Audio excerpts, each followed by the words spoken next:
Class 12 के batch subject political science chapter 1। और chapter 1 का जो है वो हमारा क्या है, विश्व राजनीतिक में शीत युद्ध। क्या था?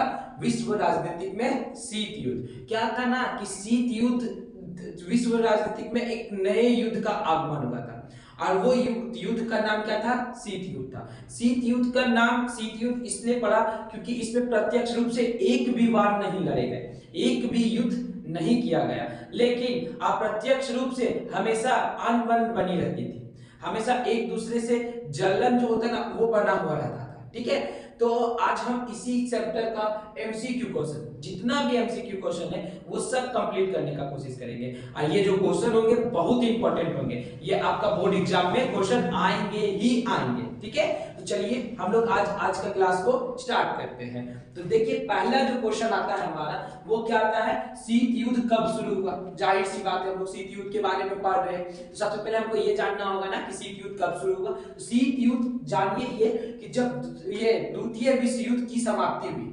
द्वितीय विश्व युद्ध का समय कब से कब तक था? 1939 से लेकर 1945 तक था। ठीक है, तो जैसे ही दूसरा विश्व युद्ध खत्म हुआ वैसे ही किसका युद्ध आरंभ हो गया? शीत युद्ध का आरंभ हो गया। किसका युद्ध आरंभ हुआ? शीत युद्ध। तो कब होगा शीत युद्ध का आरंभ? 1945, 1945। ठीक है, समझ में आ गया कि शीत युद्ध कब चालू हुआ, कब शुरू हुआ? तो 1945 से शुरू हुआ। ठीक है, चलिए अब क्वेश्चन नंबर 2 में चलते हैं। शीत युद्ध का अंत कब हुआ?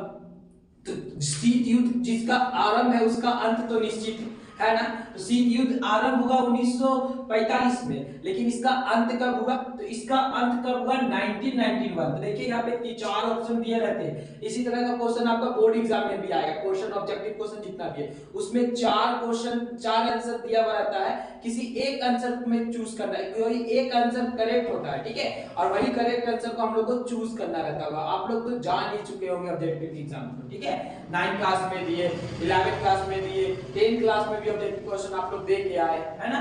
तो देखिए शीत युद्ध का अंत कब हुआ था? शीत युद्ध का अंत 1991 यानी कि 1991 में अंत हुआ था। किसका अंत हुआ था? शीत युद्ध का। ठीक है, कोई दिक्कत? आरंभ कब हुआ? 45 में, 1945।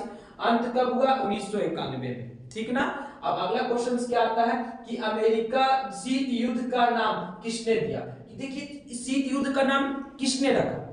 शीत युद्ध का नाम शीत युद्ध ही किसने रखा? तो ये एक अमेरिका के क्या थे? कूटनीतिज्ञ थे, राजनीतिक कूटनीतिज्ञ थे। कौन? अमेरिका का। उनका नाम क्या था? वार्डन बारूक। क्या नाम था उनका? वार्डन बारूक। तो इसका कौन शीत युद्ध नामकरण किसने किया था? अमेरिका कूटनीतिज्ञ वार्डन बारूक। ठीक है, कोई दिक्कत? चलिए अब क्वेश्चन नंबर 4 की ओर आते हैं। क्या बोलता है? शीत युद्ध के समय शक्ति के कितने अंग थे? यानी कि जब शीत युद्ध हो रहा था तो कितने अंग थे, कितने शक्ति वर्चस्व में थी? तो हम लोग जानते हैं कि 2 ही शक्ति वर्चस्व में थी। पहला क्या था? United state of America. दूसरा कौन था? सोवियत संघ। ठीक है, अमेरिका और सोवियत संघ, यूनाइटेड स्टेट ऑफ अमेरिका और सोवियत संघ। तो कितनी शक्ति है? 2 शक्ति है ना। तो कितनी शक्ति अपने वर्चस्व में थी शीत युद्ध के दौरान? तो 2 में होगी। तो इसका आंसर क्या होगा? 5, 3, 2 या 4? तो जाहिर सी बात है इसका आंसर 2 होगा। तो हम लोग 2 पे क्या करेंगे? करेक्ट आंसर कर देंगे। ठीक है, समझ में आ रहा है। तो चलिए अब हम लोग अगला क्वेश्चन को देखते हैं कि नाटो की स्थापना किस वर्ष की गई थी। देखिए नाटो की स्थापना किस वर्ष की गई थी? नाटो की स्थापना किसने की थी? अमेरिका ने की थी। अमेरिका ने कौन सा सैन्य गुट बनाया था? नाटो बनाया था। तो इसकी स्थापना किस वर्ष हुई? तो इसकी स्थापना किस वर्ष हुई थी? 1949। यहाँ पे 4 ऑप्शन दिया हुआ है, 1948, 1947, 1949 या 1950। तो इसका स्थापना कब किया गया था? 1949। इसका आंसर सी जो होगा करेक्ट होगा, 1949 को किया गया था।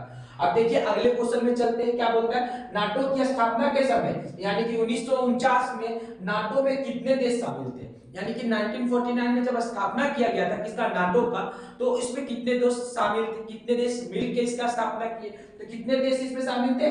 12।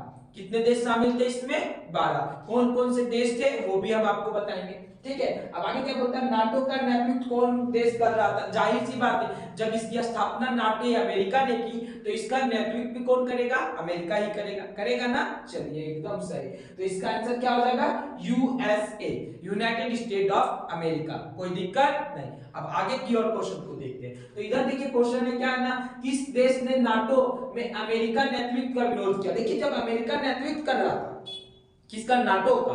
तो एक देश ने क्या किया था? इसका विरोध किया था। तो वो कौन देश था? तो वो देश था फ्रांस। कौन था? फ्रांस। ठीक है, तो क्या ऑप्शन में फ्रांस है? हाँ, ऑप्शन नंबर बी में फ्रांस है। तो मेरा करेक्ट आंसर क्या हो जाएगा? फ्रांस हो जाएगा। कोई दिक्कत? चलिए अब आगे देखिए क्या बोलता है। द्वि ध्रुवीता विश्व व्यवस्था में पूर्वी गठबंधन का नेतृत्व किसने किया? यानी कि जब दुनिया दूसरे विश्व युद्ध के बाद दो ध्रुव में बट गया था, या बोले दो गुट में बट गया था, या बोले पहली दुनिया या दूसरी दुनिया में बट गया था, तो दो जो पूर्वी गठबंधन था, यानी कि जो पूरब दिशा की ओर जो देश था, पूर्वी गठबंधन कहलाया, तो उसका नेतृत्व कौन कर रहा था? तो हम लोग जानते हैं कि पूर्वी दिशा में जो देश है वो कौन है? अमेरिका है। उत्तरी अमेरिका, दक्षिणी अमेरिका। तो इसका नेतृत्व कौन करेगा? या तो फिर उत्तरी अमेरिका या तो फिर दक्षिणी अमेरिका, नहीं तो हम इसका नाम जानते हैं यूएसए, है ना। तो इसका नेतृत्व कौन करेगा? यूएसए करेगा। तो क्या ऑप्शन में यूएसए है? देखिए यूएसए तो नहीं है लेकिन अमेरिका है, तो हम किस में टिक कर देंगे? अमेरिका में कर देंगे। ग्रेट ब्रिटेन, तो ये देखिए ग्रेट ब्रिटेन नॉर्थ कुछ नॉर्थ हद पे है ना। अब उसके बाद फ्रांस तो हम लोग यूरोप में जानते हैं। अमेरिका देखिए पूर्वी में है। सोवियत संघ क्या था? पश्चिमी था।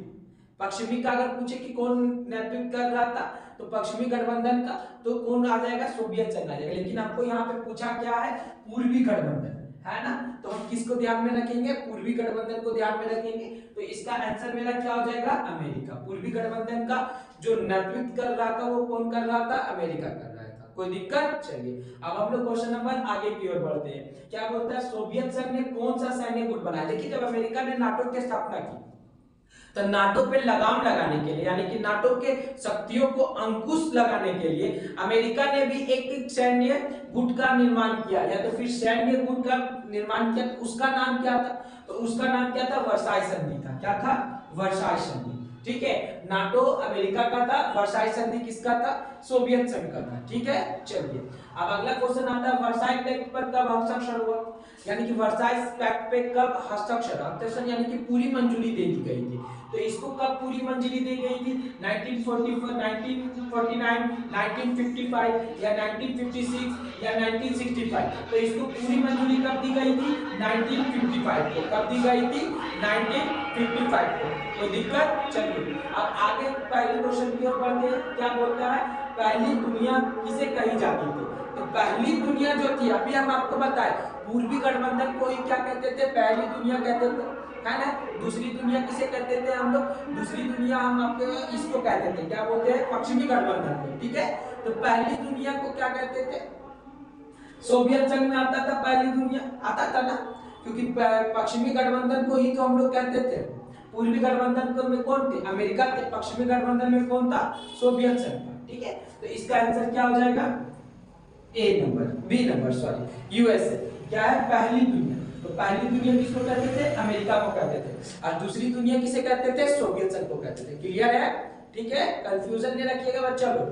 अब आगे क्या बोलता है? दूसरी दुनिया किसे कही जाती है? तो दूसरी दुनिया अभी तो बताया किसे कही जाती है? सोवियत संघ को कही जाती है। पहली दुनिया अमेरिका को कही जाती है। तो इसका क्या हो जाएगा? सोवियत संघ हो जाएगा। ठीक है, अब आगे देखिए क्या बोलते हैं, शीत युद्ध की चरम बिंदु किसे कहते हैं?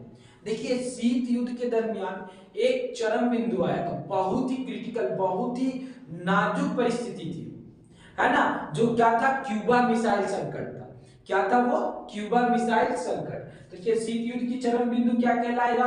क्यूबा मिसाइल संकट। Option number B correct answer.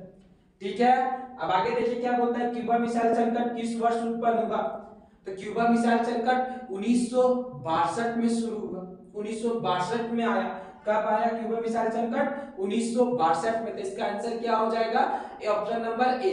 क्या होगा? 1962। क्यूबा मिसाइल संकट 62। ठीक है, क्यूबा मिसाइल संकट के समय अमेरिका के राष्ट्रपति कौन थे? तो क्यूबा मिसाइल के संकट के समय अमेरिका के राष्ट्रपति जो थे वो ट्रूमैन तो था नहीं, फिर क्या बेंस जॉनसन भी नहीं थे, जिमी कार्टर भी नहीं थे, लेकिन जॉन एफ कैनेडी थे। कौन थे? John F Kennedy. Cuba missile संकट के समय में अमेरिका का राष्ट्रपति कौन था? John F Kennedy. समझ में आया?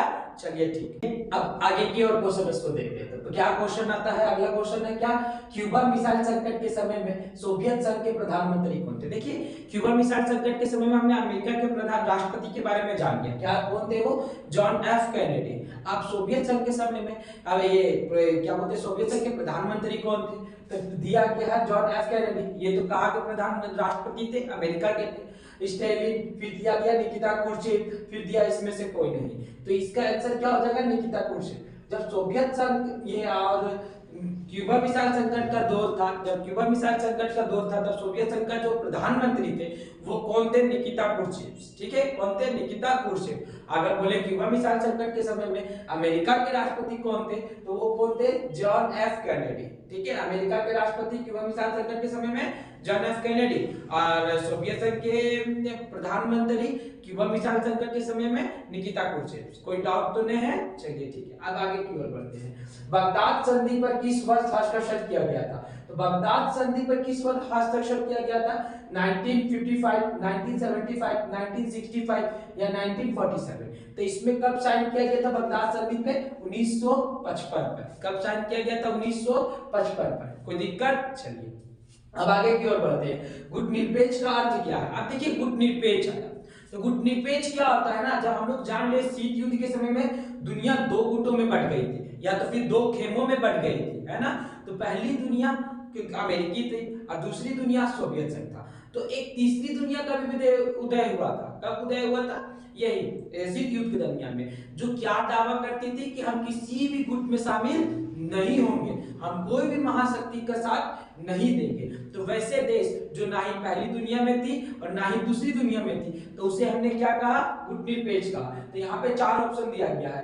परस्पर विरोधी गुट में शामिल होना, गलत। फिर बोलता है विश्व के किसी भी गुट में शामिल नहीं होना, ये करेक्ट आंसर हो जाएगा कि विश्व के किसी भी गुट में शामिल ना होना ही क्या कहलाता है, गुटनिरपेक्ष कहलाता है। ठीक है, तो इसका आंसर ऑप्शन नंबर 2 हो जाएगा। कोई दिक्कत, चलिए अब आगे बढ़ते हैं। क्या बोलता है, पहला गुटनिरपेक्ष सम्मेलन कब हुआ। तो देखिए पहला गुटनिरपेक्ष सम्मेलन कब हुआ, 1951, 1961, 1971 या 1981। तो पहला गुटनिरपेक्ष सम्मेलन जो हुआ वो कहां पे हुआ था, 1961 में हुआ था। और कहां पे हुआ था, तो बेलग्रेड में हुआ था। अगला क्वेश्चन वही है, क्या बोलता है, पहला गुटनिरपेक्ष सम्मेलन कहां हुआ, तो कहां हुआ, बेलग्रेड में हुआ। कब हुआ, 61 में हुआ, 1961 में हुआ। कोई डाउट नहीं है, कहां पे हुआ था, बेलग्रेड में हुआ था। कब हुआ था, 1961 में हुआ था। ठीक है, चलिए अब हम आगे बढ़ते हैं। पहला गुटनिरपेक्ष सम्मेलन में कितने देश शामिल, देखिए जब पहला गुटनिरपेक्ष सम्मेलन हुआ तो उसमें कितने देश शामिल, या तो फिर ये भी कर सकते हैं कि उसमें कितने देशों ने क्या की, भागीदारी दी, है ना। तो कितने देश थे, कुल 25 देश थे। कितने देश थे, 25 देश थे। देखिए 25 देश आपस में बैठ के क्या किया, एक नया तीसरी दुनिया का निर्माण किया। बोला ना हम पहली दुनिया में जाएंगे, ना ही हम दूसरी दुनिया में जाएंगे, हम रहेंगे तो क्या रहेंगे, स्वतंत्र रहेंगे, है ना। उसमें एक भारत भी था। ठीक है, भारत भी गुटनिरपेक्ष सम्मेलन को ही बढ़ावा देता था, गुटनिरपेक्ष ही रहना चाहते थे। ठीक है, और उनका रीजन भी था क्योंकि वो पंडित जवाहरलाल नेहरू जो थे हमारे प्रधानमंत्री, पहले प्रधानमंत्री भी है देश के, तो उनकी विचार ये थी कि उनकी विचारधारा ये थी ना कि हम अभी तो आजाद हुए, अब फिर से हम पे कोई शक्ति राज करने लगे तो फिर आजादी किस काम का, कोई काम का है नहीं। तो इसीलिए वो उसने गुटनिरपेक्ष की राह को चुना। किस राह को चुना, गुटनिरपेक्ष की राह को। तो पहला गुटनिरपेक्ष सम्मेलन में कितने देश शामिल थे, 25 देश शामिल थे। कोई दिक्कत, पहला गुटनिरपेक्ष सम्मेलन कहाँ हुआ, तो बेलग्रेड में हुआ। और कब हुआ, तो 1961 में हुआ, है ना। क्लियर है। गुटनिरपेक्ष सम्मेलन का शिखर नई दिल्ली में कब आयोजित किया गया। देखिए गुटनिरपेक्ष सम्मेलन का शिखर नई दिल्ली में भी लगी, तो कब लगी, है ना। तो इसका जब बात आता है कि कब लगी, 1947 में तो हो नहीं सकता, 62 में तो चाइना के साथ युद्ध लड़ रहे थे, 62 वार हो रहा था। देखिए 1984 नहीं, 1969। तो भारत में कब गुटनिरपेक्ष सम्मेलन का आयोजन हुआ था, 1969। ठीक है, क्लियर है। चलिए अब आगे देखिए क्या बोलता है, 16वां गुटनिरपेक्ष सम्मेलन कहाँ हुआ था। 16वां गुटनिरपेक्ष सम्मेलन कहाँ हुआ था, तो ये कहाँ हुआ था, तेहरान में। कहाँ हुआ था, तेहरान में। कहाँ हुआ था, तेहरान में। कोई दिक्कत, चलिए अब आगे बोलता है गुटनिरपेक्ष का नींव रखने में भारतीय नेता का योगदान। था, किस भारतीय नेता का योगदान था। देखिए गुटनिरपेक्ष सम्मेलन जो था उसको में अपने अहम भूमिका निभाई, बहुत ही जोरों शोरों से उसमें भाग लिए थे भारतीय नेता। वो कौन थे?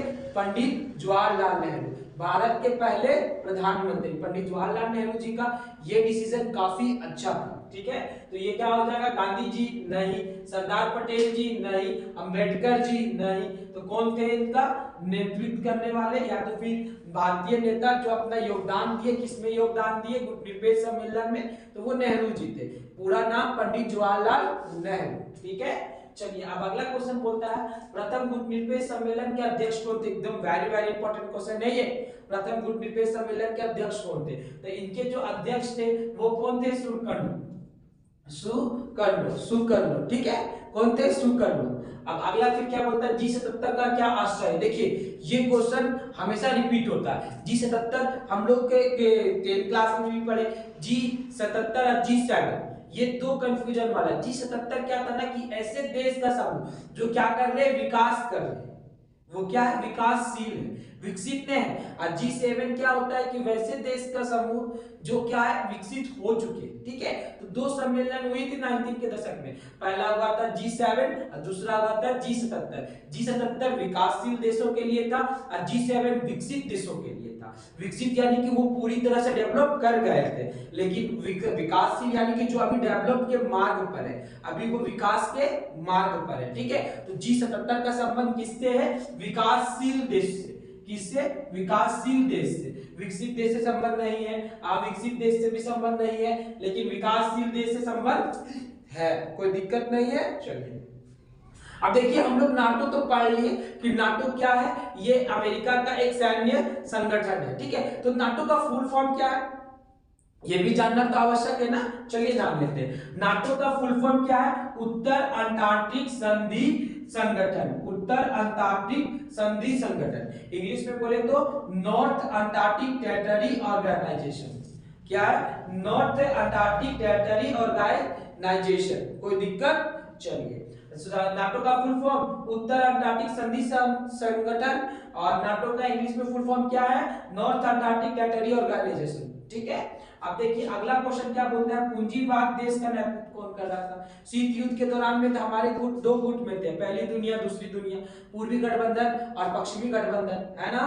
फिर आपका ये भी था, ये अब इसी में एक पूंजीवादी देश था, एक साम्यवादी देश था।